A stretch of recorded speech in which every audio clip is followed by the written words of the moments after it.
want you to show me that you love me. I want you to show me that you can't live without me. I want you to show me that you're going to trust me, that I'm going to provide everything that you need. You can't tell them you're supposed to. Exactly. Remember we talked about Elijah, and Elijah was pouring the water on the sacrifice. And Elijah, the land was in just complete famine, and the water was their most important source. But the water had been there for many, many days. The well was just about dry. And Elijah was using up all this water source, and they're sitting there going, Elijah, why are you getting rid of this? Why are you getting rid of this? He was getting rid of that which was old so that God could bring in something new. And that's what he told this rich young ruler. He said, get rid of all of your riches because I've got so much more that I want to give you. Mm-hmm. But he was holding on to his stuff. He was holding on to what he had faith in. Today, this morning, we're going to learn how to be real. The real isn't just a term or just a series, but it's us. We're going to learn how to be genuine, how to be real Christians. You want to be in the in crowd when it comes to Christianity? This guy, the rich young ruler, he wanted to be in. Like I wanted to be in with my cousins, so I did everything that I could. You should want to be in as Christians. You should want to know how to be real, how to be genuine, not be fake. So many times, there's so many people that walk around and they're just like, oh yeah, I follow Jesus Christ in the church building. You know what I mean? Yeah. And then when it comes to outside, it's just like, well, I'm just back to my normal stuff. I'm doing this. I'm posting this stuff on the internet again. I'm sending messages out to these girls. I'm doing this. I'm doing that. I'm doing stuff I shouldn't be doing. Really not being very Christianly. That's not being real. That's it's being fake. Yeah. The Bible talks about hypocrites and what hypocrites are. Literally, the term is an actor. Is someone, the term of a hypocrite is someone who acts on a stage. When we live our life, when we're here, the hypocrisy isn't here. Well, take that back. The hypocrisy isn't there. We're not acting like the world when we're out there.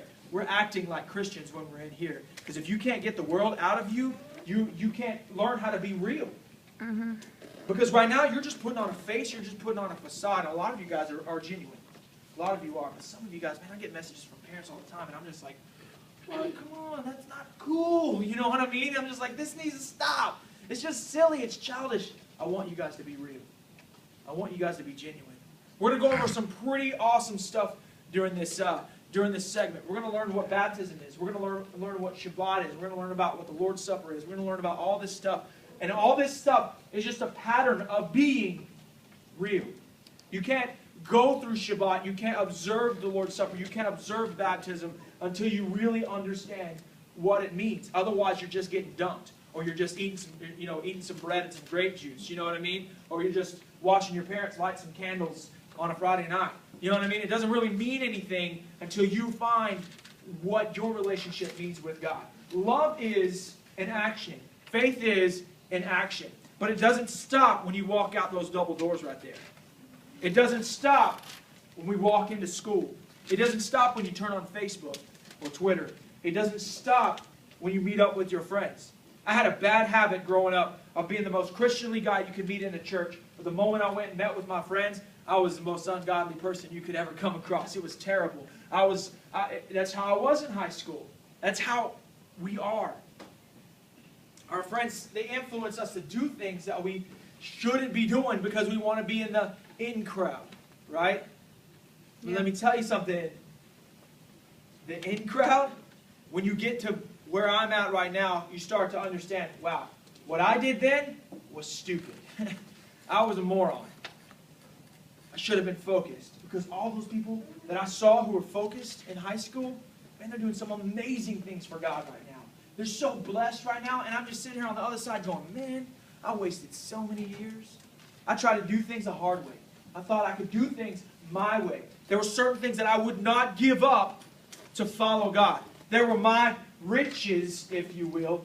Riches, all right? $1 million, all right? There were my riches that I had in my brain that this is how I got to act. This is how I got to be. This is the person I'm supposed to be. I got to be this way. I got to walk this way. I got to talk this way. I got to dress this way. And that's how I thought I was supposed to be. But the moment I gave that up, the moment I looked at God and said, you know what, I'm done with everything that I can do on my own. I give it all to you. You show me what I got to do. He blessed me with something so much greater than I could ever even dream of. And you guys are going to be able to see it tonight at 6 o'clock. That's a little plug there. Woo! Yeah. So I just want you guys to know that God wants you to be real.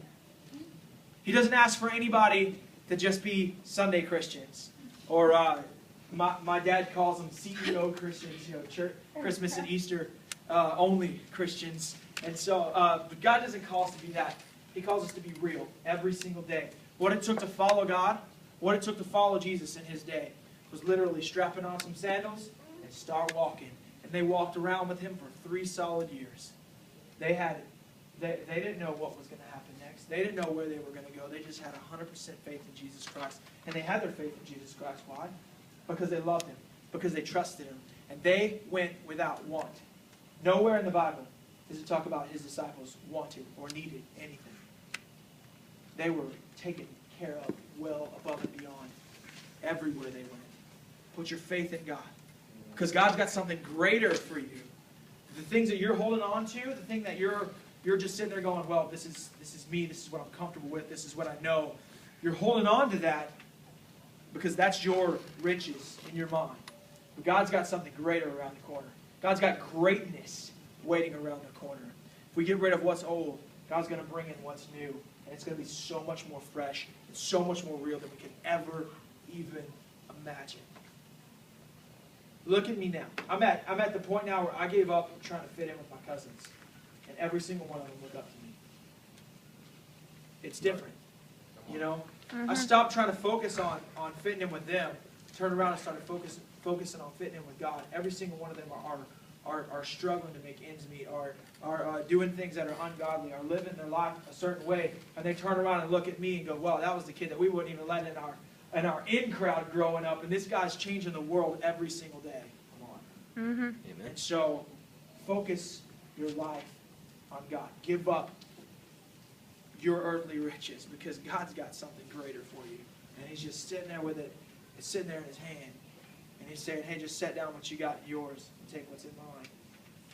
But the faith is setting down what you got in yours. Mm-hmm. Yeah. And without that, well, we can't take what's in His. Yeah. So, Jordy's going to come up. He's going to play for us a little bit. Yay. And this morning, I want every head bowed, every eye closed. Yeah.